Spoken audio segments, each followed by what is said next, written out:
ағзаңызда D3 витамині төмен болатын болса, қандай витамин, қандай микроэлемент ішсеңіз де ол сіңбейді. Біріншіден 50-ден төмен болатын болса, және де төмен дәрежемен жүре беретін болсаңыз, 17 бағытта диагноз пайда болады екен. Ең біріншісі ол ми, яғни ұйқысыздық, депрессия, көңіл күйдің болмауы, мазасыздық, болашақта Альцгеймер, Паркинсон, деменция деген диагноздар пайда болуы мүмкін. Және де балаларда ЗПР, ЗРР деген сияқты диагноздар пайда болады екен.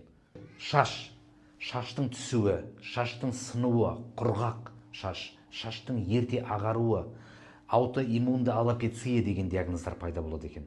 Теріде маусымдық аллергия, псориаз, экзема, угревая сыпь, мұрынның бітелуі, синусит деген диагноздар пайда болады. Көз, глаукома, катаракта, астигматизм деген диагноз, құрғақ көз синдромы, егде жаста пайда болатын молекулярлық дегенерация деген диагноздар пайда болады.